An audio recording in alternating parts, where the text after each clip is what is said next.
बैसाख day आप कैसे मनाते हैं?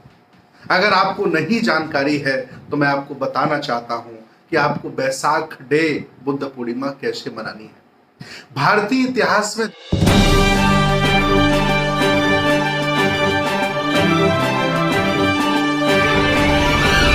5 मई 2023 आ रहा है। पूरी दुनिया के बौद्धों का ये सबसे बड़ा पर्व है, सबसे बड़ा त्योहार है।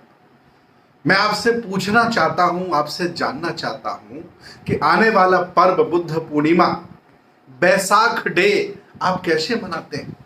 अगर आपको नहीं जानकारी है तो मैं आपको बताना चाहता हूं कि आपको बैसाख डे बुद्ध पूर्णिमा कैसे मनानी है। भारतीय इतिहास में जैसी कि मान्यता है कि बुद्ध पूर्णिमा के दिन तथागत भगवान बुद्ध का जन्म हुआ था। इसी पूर्णिमा के दिन उन्हें संबोधि प्राप्त हुई थी और इसी पूर्णिमा के दिन उनका महापरिनिर्वाण हुआ था। ये अपने आप में बहुत बड़ी बात है, बहुत बड़ी घटना है। दुनिया में जितने भी लोग पैदा हुए लेकिन उनके साथ ऐसा नहीं घटित हुआ जैसा महाभैषज्य गुरु तथागत भगवान बुद्ध के साथ हुआ है। मैं चाहता हूं आप बुद्ध पूर्णिमा कैसे मनाएं। बुद्ध पूर्णिमा के दिन आप अपने घर को अगरबत्ती मोमबत्ती से रोशन करें। आप अपने घर को लाइट से सजाएं। आप अपने घर को दीपक से जगमग करें और नए कपड़े पहने, हो सके तो नए सफेद वस्त्र धारण करें। सभी लोगों को साथ बैठाकर, अगर आपके आसपास कहीं बौद्ध भिक्षु रहते हैं, बौद्ध विद्वान रहते हैं, बौद्ध आचार्य रहते हैं, संस्काराचार्य रहते हैं, तो उनको आमंत्रित करें। बुद्ध वंदना, धम्म वंदना, संघ वंदना, त्रिशण पंचशील ग्रहण करें और बहुत ही अच्छे पकवान बनाएं। इतना ही नहीं, आप जैसा कि बौद्धों में परंपरा है, आप खीर भी बनाएं और खीर बहुत अच्छी बनाएं और खीर बना करके स्वयं उसको खाएं और आस-पास जो लोग आपकी बुद्ध पूर्णिमा में शामिल नहीं हुए हैं, आपके महोत्सव में शामिल नहीं हुए हैं, उनके घर वो खीर देने जाएं। जब आप उनके घर खीर देने जाएंगे और कहेंगे कि मैंने बुद्ध पूर्णिमा मनाई है, मैं बौद्ध हो गया हूँ, मैं बौद्ध के विचारों पर चल पड़ा हूँ, उनके आदर्शों पर चल पड़ा हूँ, मुझे बुद्ध अच्छे लगते हैं, बुद्ध से अच्छा कोई दूसरा मानव नहीं है।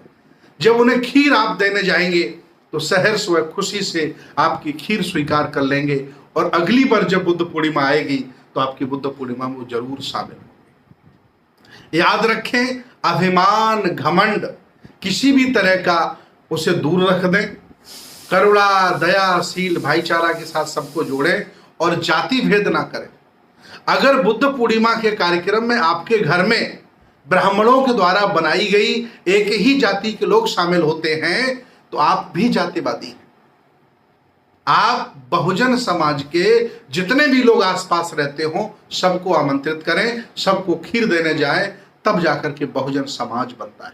भगवान बुद्ध के धम्म में जाति का मतलब है जन्म लेना। जाति का मतलब ये नहीं कि ऊंची जाति नीची जाति। और ये भाव अगर आपके मन में बैठा है तो आपसे ज्यादा मनुवादी और आपसे ज्यादा नालायक व्यक्ति दुनिया में कोई नहीं हो सकता। इसलिए बुद्ध पूर्णिमा के दिन सफेद वस्त्र पहने और एक बात कभी ना भूलें, वो बात बहुत महत्वपूर्ण है, पंचशील का झंडा जहां भी मिले, जैसे भी उपलब्ध हो सके मंगाएं और बुद्ध पूर्णिमा के दिन अपने घर के ऊपर जरूर लगाएं। जब बुद्ध पूर्णिमा के दिन अपने घर में आप पंचशील का झंडा लगाएंगे तो जब लोग देखेंगे तो पूछेंगे कि ये झंडा किसका है। काफी लोग तो आपसे मजाक करेंगे, किस देश का आपने झंडा लगा लिया है। तो आप जब बताएंगे कि भगवान बुद्ध के धम्म का झंडा है, 5 शीलों का झंडा है, 5 रंगों का झंडा है, सारे धर्मों के झंडे अलग अलग हैं पूरी दुनिया में, लेकिन भगवान बुद्ध के धम्म का झंडा पूरी दुनिया में एक ही है। और ये झंडा मेरे अकेले घर में नहीं है। छोटी छोटी पार्टियां तुम्हारे गांव की होंगी, शहरों की होंगी, प्रदेशों की होंगी, एक देश की होंगी, लेकिन भगवान बुद्ध की इतनी बड़ी पार्टी है, इतना बड़ा धम्म है जिसे लगभग 65-70 देशों के घरों में ये पंचशील का झंडा लगाया जाता है। आप अपने आप को नगर से, मोहल्ले से निकालकर अंतर्राष्ट्रीय बना लेते हैं। इसलिए कभी मत भूलें कि आप अपने घर पर बुद्ध पूर्णिमा के दिन पंचशील का झंडा लगाएं, सफेद वस्त्र धारण करें, बुद्ध वंदना, धम्म वंदना, संघ वंदना करें, आचार्य से, बौद्ध भिक्षु से त्रिशरण पंचशील लें, हो सके तो उपोषित व्रत धारण करें। जब आप पढ़ेंगे बुद्धिज्म को तो उसकी जानकारी मिलेगी। और हो सके तो बुद्ध पूर्णिमा के दिन आप दान करें, आप किसी गरीब व्यक्ति की हेल्प करें, आप किसी असहाय व्यक्ति की हेल्प करें, हो सके तो बौद्ध भिक्षु को दान करें, ये परंपरा में डालें। जब आप ऐसा करेंगे, सबको जोड़ने का भाव रखेंगे, तो मैं दावे के साथ कहता हूं आपके गांव में, आपके मोहल्ले में, आपके शहर में एक भी घर ऐसा नहीं होगा जिस घर में वो लोग बुद्ध पूर्णिमा को नहीं मनाएंगे, बैसाख डे को नहीं मनाएंगे। ये भारत के लिए, हम सब के लिए बहुत ही गौरव का दिन है, बहुत ही गौरव का विषय है। बुद्ध भारत में पैदा हुए, यहां उन्होंने हमको ज्ञान दिया, और सोचिए वो घी हमने बिसरा दिया, आज हम डालडा खा रहे हैं, आज हम रिफाइंड खा रहे हैं। घी खा रहा है जापान, घी खा रहा America, Australia, Germany, France, Korea, Thailand. भगवान बुद्ध के दर्शन से देखिए जापान कहां चला गया। Hyundai, Honda, Toyota, Nikon, Sony कंपनियां बनाकर के पूरी दुनिया को अपने सामान बेच रहा है, और हम अंधविश्वास पाखंड में जकड़े हैं। आओ हम गर्व से कहते हैं कि हम बौद्ध हैं, बौद्ध लिखें, बौद्ध बने, बौद्ध दिखें। आपके संस्कारों से, व्यवहार से, आपके पहनावे से दिखना चाहिए कि आप बौद्ध हैं, बुद्ध के अनुयायी हो गए। अगर ऐसा नहीं दिखता है तो ये धोखा है। और याद रखना, बाबा साहब का दिया हुआ सब कुछ आपने ले लिया, चाहे आरक्षण हो, चाहे स्वच्छ पानी हो, चाहे कुर्सी हो, चाहे मान सम्मान हो, लेकिन बाबा साहब का दिया हुआ धम्म अभी तक आपने स्वीकार नहीं किया। ऐसा अन्याय आप क्यों कर रहे हैं?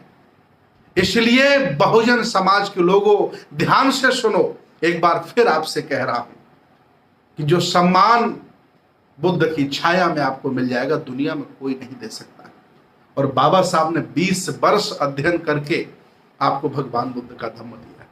विचार करिए, सम्राट अशोक ने अपनी बेटी, अपने बेटे को बौद्ध भिक्षु बनाकर के विदेश में प्रचार करने के लिए भेजा। आज दिन तक इस भारत में दूसरा कोई सम्राट अशोक पैदा नहीं हुआ। कितना बड़ा गौरव है ये। लोग लांछन लगाते हैं, आरोप लगाते हैं हमारे चरित्रों पर, हमारे पात्रों पर, हमारे महापुरुषों पर। उनकी बात पर ध्यान मत दीजिए, क्योंकि आपके हाथ में लेखनी नहीं रही। लिखने वालों ने आपका चरित्र हनन किया है, आपके साथ अन्याय किया है, आपका चित्रण अच्छा नहीं किया। इसलिए घबराइएगा नहीं। आ रही है 5 मई 2023। मत भूलिएगा कि आपका घर मोहल्ले में सबसे अच्छा चमकना चाहिए।